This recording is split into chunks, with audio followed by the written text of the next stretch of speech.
Bab 1122, yang itu lebih lemah. Melihat Kaisar Doyu dan Yinia berjalan keluar, wajah Sander Ye tiba-tiba menjadi gelap. Dia tahu bahwa Yinia di depannya bukan lagi Yinia, melainkan wanita berbaju putih yang pernah dia lihat sebelumnya. Wanita berbaju putih. Memikirkan wanita yang pernah dia lihat di dunia ilusi khusus itu sebelumnya, Sander Ye tidak bisa menahan tatapan tegang di matanya. Karena pihak lain juga pernah meretakkan pedang King Xuan. Kaisar Doyu berjalan perlahan dari kejauhan.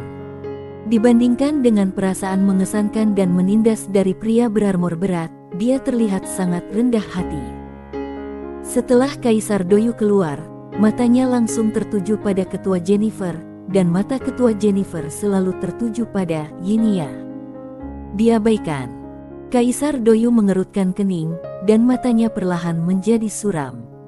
Bukan hanya ketua Jennifer, pemilik pena Tao dan Master Tiada Batas juga sedang melihat Yinia saat ini. Pemilik pena Tao melihat ke Yinia, dan alisnya perlahan berkerut. Yinia memandang ketua Jennifer, lalu memandang Sander Ye, dan berkata sambil tersenyum, "Aku sedikit terkejut. Aku pikir kamu akan tenggelam dalam kesulitan kali ini. Aku tidak pernah berpikir bahwa kamu bisa keluar dari kepompong dan terlahir kembali. Itu benar-benar mengejutkanku."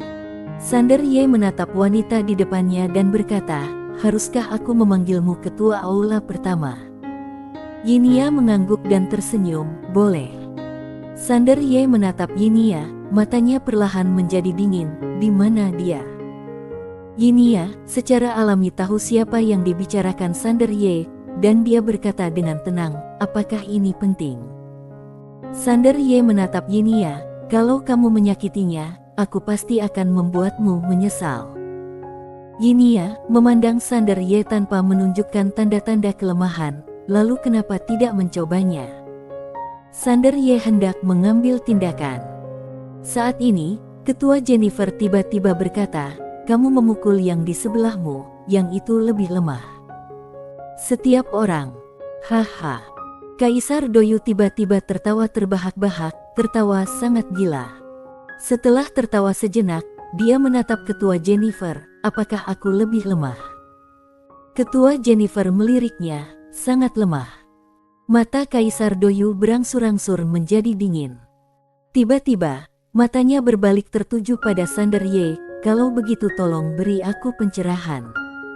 Ketua Jennifer menoleh untuk melihat Sander Ye. Sander Ye mengangguk dan berjalan keluar perlahan. Saat ini, Yinia tiba-tiba melihat ke arah ketua Jennifer. "Sejauh yang aku tahu, yang kamu inginkan adalah dunia yang tidak teratur. Kalau demikian, kenapa kamu harus membantunya?" Ketua Jennifer memandangnya dan berkata, "Itu bukan urusanmu." Setiap orang. Sander Ye kaget. Dia menoleh ke arah ketua Jennifer. Apakah ketua Jennifer juga menggunakan bahasa kasar? Tak jauh dari situ, Yinia tidak marah sama sekali. Dia tersenyum dan berkata, "Terserah kamu." Sander Ye menarik pandangannya. Dia berjalan 100 kaki ke depan Kaisar Doyu. Kaisar Doyu tidak berbicara omong kosong, dia mencibir dan mengangkat tangannya. Dalam sekejap, lusinan berkas cahaya keemasan melesat ke arah Sander Ye seperti anak panah. Sander Ye mengayunkan pedangnya. Bang! Lusinan berkas cahaya keemasan dan sinar pedang meledak pada saat bersamaan, seterang dan seindah kembang api. Saat ini, Kaisar Doyu tiba-tiba menghilang. Di kejauhan, ekspresi Sander Ye tetap tidak berubah saat dia menusuk dengan pedang. Bang! Seluruh galaksi tiba-tiba bergetar, dan Sander Ye mundur hampir 1000 kaki jauhnya. Begitu dia berhenti, area ruang waktu di sekitarnya tiba-tiba menjadi ilusi dan saat ini dia sudah muncul di ruang dan waktu yang tidak diketahui, biarpun dia masih terlihat di depan mata orang. Dalam ruang dan waktu ini, tidak ada apapun di sekitarnya. Mata Sander Ye perlahan tertutup. Tiba-tiba, dia merasakan umur dan jiwanya menghilang dengan cepat. Sander Ye mengayunkan pedangnya secara tiba-tiba. Jelek. Dengan ayunan pedang ini, ruang dan waktu di depannya tiba-tiba terkoyak dengan lubang besar, dan dalam sekejap, dia menerobos udara dan pergi. Tak jauh dari situ, Kaisar Doyu mengerutkan kening saat melihat pemandangan ini. Dia tidak menyangka Sander Ye akan meningkatkan kekuatannya sedemikian rupa dalam waktu sesingkat itu. Tanpa banyak berpikir, dia tiba-tiba mengambil langkah ke depan. Setelah mengambil langkah ini, Sander Ye, yang baru saja kembali ke ruang dan waktu ini, tiba-tiba merasakan tekanan momentum yang menakutkan. Kekuatan waktu ini berbeda dari sebelumnya. Kali ini berwarna merah muda. Sander Ye sedikit mengernyit dan merentangkan telapak tangan kirinya. Dalam sekejap, jiwa pedang yang tak terhitung jumlahnya tercurah dari telapak tangannya. Dalam sekejap, area di sekitar Sander Ye dibanjiri oleh kekuatan waktu yang tak terhitung jumlahnya. Tidak jauh dari situ, Ketua Jennifer dan Yinia sedang melihat ke area tersebut. Detik berikutnya, cahaya pedang tiba-tiba muncul di area tersebut. Jelek. Kekuatan waktu yang tak terhitung jumlahnya secara paksa terkoyak oleh cahaya pedang ini. Detik berikutnya, cahaya pedang itu langsung masuk dan memburu Kaisar Doyu di kejauhan. Kaisar Doyu menyipitkan matanya sedikit, mengepalkan tangan kanannya, lalu meninju. Bang! Begitu kekuatan kedua orang itu bersatu, gelombang kejut kekuatan yang mengerikan tiba-tiba meledak. Dalam sekejap, keduanya mundur dengan keras pada saat yang bersamaan. Dalam proses mundur, pedang tatanan di tangan Sander Ye tiba-tiba keluar dari jauh, dan seperti sambaran petir, pedang itu langsung menyambar di depan Kaisar Doyu. Cahaya dingin muncul di mata Kaisar Doyu, dan dia meninju lagi. Bang! Pukulan ini memaksa pedang tatanan Sander Ye berhenti di tempatnya, tetapi saat ini, Sander Ye sudah muncul di belakang pedang tatanan. Dia mengulurkan tangannya untuk memegang pedang King Xuan, melompat di tempat, dan membanting pedang itu dengan kedua tangannya. Cahaya pedang itu seperti air terjun. Bang! Saat cahaya pedang meletus, Kaisar Doyu langsung ditebas dan mundur dengan keras hampir 1000 kaki jauhnya. Sander Ye tidak melanjutkan pengejarannya, dia berhenti di tempatnya, dikelilingi oleh kekuatan waktu yang tak terhitung jumlahnya. Tapi saat ini berbeda dari sebelumnya, kekuatan waktu itu tidak bisa lagi berbuat apa-apa padanya. Tidak hanya itu, jiwa pedang dia juga mampu membasmi kekuatan tahun-tahun itu. Sander Ye perlahan menutup matanya. Biarpun jiwa pedang dan kekuatannya sudah mengalami perubahan yang mengejutkan saat ini, dia tidak merasakan sedikit kegembiraan pun. Kekuatan kecil ini tidak layak untuk dinikmati. Jalan masih panjang. Pada saat ini, Kaisar Doyu yang tidak jauh dari situ tiba-tiba berkata, "Niat tatanan." Sander Ye perlahan membuka matanya dan menatap Kaisar Doyu, "Apakah kamu juga tahu tatanan?" Kaisar Doyu terkekeh, "Bekas mainanku." Saat dia berbicara, dia membuka telapak tangannya dan sebuah jiwa muncul di tangannya. Itu juga niat tatanan, tetapi tidak kuat. Melihat pemandangan ini, Sander Ye mengerutkan kening. Jelas sekali, Kaisar Doyu sudah menetapkan tatanan sebelumnya, tapi kenapa niatnya begitu lemah? Saat ini, suara pemilik pena Tao tiba-tiba terdengar di benak Sander Ye. Dia pernah menegakkan tatanan, tetapi dia menghancurkan tatanannya sendiri dan kemudian mengejar kekuatan yang lebih kuat. Jadi, niatnya tidak ada apa-apanya sekarang. Suatu hari nanti, kalau niat awalmu berubah, niat tatanan kamu juga akan begitu.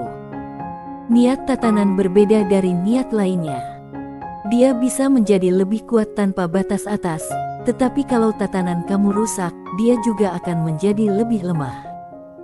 Sander Ye mengangguk sedikit, jadi begitu.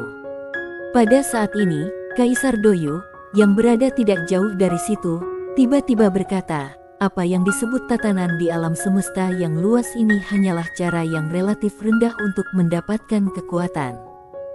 Tahukah kamu apa itu kekuatan sebenarnya?" Tanpa menunggu jawaban Sander Ye, dia menambahkan, rampas semua energi yang ada di alam semesta. Seperti seluruh alam semesta ini, aku akan menyempurnakannya menjadi alat Tao. Pada saat itu, energi seluruh alam semesta akan berada di tanganku untuk kugunakan. Sander Ye mengerutkan kening. Suara pemilik pena Tao tiba-tiba terdengar dari lapangan. Jangan dengarkan omong kosongnya. Kekuatan tatanan tidak lemah. Dulu ada tatanan peradaban kosmik yang sangat kuat. Kaisar itu menciptakan tatanan paling kuat yang diketahui saat ini. Kekuatan tatanan dia sudah tidak dapat dijelaskan dengan kata-kata. Kaisar Doyu mengangkat kepalanya dan melirik ke arah pemilik pena Tao, dan tersenyum. Sejauh yang aku tahu, sejarah alam semesta yang diketahui ini hanya 10 triliun tahun, dan dalam 10 triliun tahun ini, tidak ada sesuatu pun tatanan alam semesta peradaban yang kuat yang muncul. Jadi ketika kamu membual, bisakah kamu lebih jujur? Pemilik pena Tao melirik Kaisar Doyu, dasar dusun, aku tidak ingin bicara omong kosong denganmu. Kaisar Doyu tertawa dan berkata, kamu malah tersinggung. Pemilik pena Tao, Yinia, tiba-tiba berkata, dia tidak berbohong. Kaisar Doyu menandang Yinia dan mengerutkan kening, apakah kamu yakin? Yinia meliriknya dan kemudian berkata, 10 triliun tahun adalah sejarah alam semesta ini, tetapi alam semesta yang luas tidak terbatas pada alarm semesta ini. Peradaban kosmik yang dia sebutkan seharusnya tidak dapat diakses oleh kamu dengan kekuatan kamu saat ini. Mendengar ini, wajah Kaisar Doyu langsung menjadi gelap. Ketua Aula pertama, apa maksudmu? Pemilik pena Tao tiba-tiba tertawa dan berkata, dasar bodoh, dia bilang kamu lemah, kamu tidak mengerti. Kaisar Doyu menatap pemilik pena Tao, ekspresinya muram dan menakutkan. Pemilik pena Tao mengabaikannya. Saat ini, Vinia tiba-tiba melihat ke arah pemilik pena Tao, yang mulia sebenarnya tahu tentang peradaban kosmik itu. Sepertinya aku meremehkan kamu. Pemilik pena Tao tersenyum dan berkata, tidak meremehkan. Aku hanya bajingan. Aku suka berkeliaran dan mengetahui hal-hal yang tidak diketahui orang lain. Yinia meliriknya tapi tidak berkata apa-apa. Pemilik pena Tao buru-buru berkata, Doyu bajingan, kalian sedang berkelahikan. Berhenti bicara, ayo, terus bertarung. Kaisar Doyu menatap pemilik pena Tao dengan dingin, lalu menatap Sander Ye, harus kukatakan, kamu menang memberiku beberapa kejutan, tapi hanya itu. Sander Ye berkata, Kaisar Doyu, ayo berhenti bicara omong kosong, oke. Setelah itu, dia tiba-tiba mengambil satu langkah ke depan. Dengan langkah ini, jiwa pedang yang tak terhitung jumlahnya tiba-tiba keluar dari tubuhnya, dan detik berikutnya, jiwa pedang lain keluar dari tubuhnya. Kekuatan pedang tak tertandingi. Bersambung.